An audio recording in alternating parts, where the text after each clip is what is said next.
अरविंद केजरीवाल ने तमाम तरह के झूठे वादे कर दिल्ली पर करीब 11 साल तक शासन किया। पंजाब में बड़ी जीत हासिल करके सरकार बना ली, लेकिन जब केजरीवाल के झूठ के गुब्बारे की हवा निकलनी शुरू हुई तो पंजाब से दिल्ली तक पार्टी को जोरदार झटके लगने लगे। पंजाब के निकाय चुनावों में करारी मात के बाद अब दिल्ली में केजरीवाल की वापसी काफी मुश्किल हो गई, क्योंकि पंजाब की सियासत का असर दिल्ली की सिख सियासत पर साफ तौर से दिखता है। भले ही अरविंद केजरीवाल ये कह रहे हों कि वे खुद सभी 70 सीटों पर चुनाव लड़ रहे हैं और चुनाव आम आदमी पार्टी जीत भी गई, तो भी केजरीवाल दिल्ली के सीएम नहीं बन पाएंगे। वजह सुप्रीम कोर्ट का वो फैसला है जो उसने केजरीवाल को जमानत देते वक्त सुनाया था। केजरीवाल को जमानत देने के साथ ही सुप्रीम कोर्ट ने कई शर्तें भी लगाई थी। पहली तो ये कि वे अपना पासपोर्ट जमा कराएं ताकि वे विदेश न जा सकें।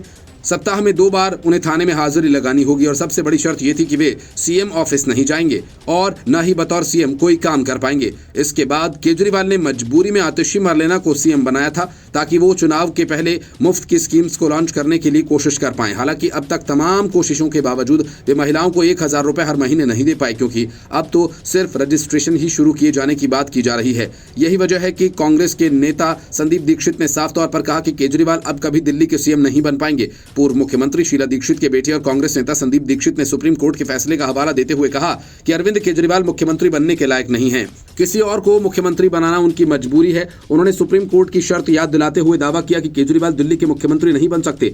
संदीप दीक्षित ने कहा कि सुप्रीम कोर्ट ने अपने फैसले में कहा था कि केजरीवाल जेल से तो बाहर आ सकते हैं, लेकिन बतौर सीएम कोई फाइल साइन नहीं कर सकते। उन्होंने आगे कहा कि इसका मतलब यह है कि सुप्रीम कोर्ट ने कहा कि वो दिल्ली के मुख्यमंत्री बनने के लायक नहीं, किसी और को दिल्ली का सीएम बनाना उनकी मजबूरी बन गई। अरविंद केजरीवाल को दिल्ली शराब घोटाला से जुड़े मनी लॉन्ड्रिंग और भ्रष्टाचार के मामले में पहले ईडी और फिर सीबीआई ने गिरफ्तार किया था। कई महीनों तक तिहाड़ जेल में रहने के बाद सुप्रीम कोर्ट ने केजरीवाल को जमानत दे दी थी, लेकिन इस शर्त के साथ न तो वो मुख्यमंत्री कार्यालय जा पाएंगे और न ही सचिवालय। इसी के साथ बतौर सीएम वो फाइलों पर साइन करने को लेकर भी सुप्रीम कोर्ट ने एक शर्त रख दी थी, जिसकी व्याख्या बीजेपी, आम आदमी पार्टी और कांग्रेस अपने अपने तरीके से करते हैं। इससे पहले उपराज्यपाल वीके सक्सेना ने आबकारी नीति मामले में अरविंद केजरीवाल के खिलाफ मुकदमा चलाने के लिए प्रवर्तन निदेशालय को मंजूरी दे दी थी। 5 सितंबर को ईडी ने अरविंद केजरीवाल के खिलाफ मुकदमा चलाने की मंजूरी मांगी थी, जिसे उपराज्यपाल ने स्वीकार कर लिया। हालांकि आम आदमी पार्टी ने इस दावे को खारिज कर दिया। मनीष सिसोदिया ने कहा कि ईडी को केजरीवाल के खिलाफ मुकदमा चलाने की मंजूरी मिलने की खबरें झूठी हैं। अगर उपराज्यपाल ने मुकदमा चलाने की मंजूरी दी थी